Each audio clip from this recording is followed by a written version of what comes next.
What is going on YouTube? Just helping you out here. And for today's video, I will be unboxing the Nike Roshe 2 Flyknit V2. I plan on making a review video once I have worn the shoes for a long period of time. This particular colorway is the black/black anthracite, and they are size 11. The shoebox was not packaged in another box, instead it was wrapped in this plastic material, which I removed off camera. The only major damage I see from the shipping process is this corner here. There are a bunch of smaller dents all around, and there are these two areas here that got ripped because there was some adhesive stuck to it from the packaging.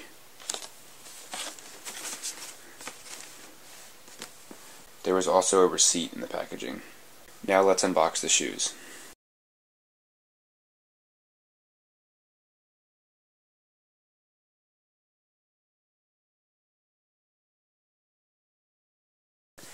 As usual, I'm going to start from the bottom of the shoe and work my way up.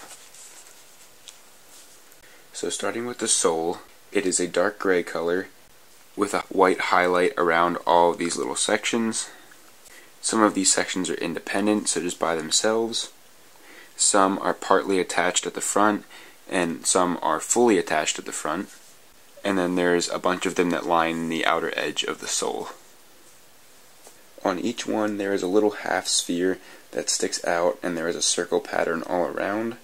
The circle pattern is also over here around the Nike lettering and Nike logo. In between each of these edge sections there is an even finer pattern. I'm not sure if you can see it on camera. Also at the front we have 4 lines of decreasing length as we move forward on the shoe. These are most likely for grip, and same with all of these sections. There is a significant gap between all of these, which should allow for the sole to flex more ways and grip to different terrains. I am looking forward to seeing how that holds up. Now moving up a little on the shoe to the midsole, the entire thing has that finer pattern that I was talking about on the sole, and we also have a strip of rubber in the middle of the midsole that wraps around the entire shoe.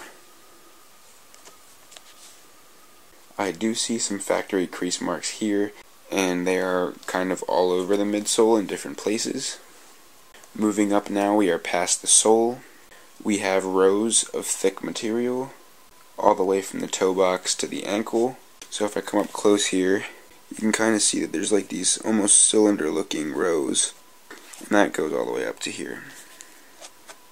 This little piece stands out because it doesn't follow the flow of the rows here. It kind of moves up like that. And then also right here it starts layering up on itself. That is on both sides of the shoe, so you can again see here, and there's some right here.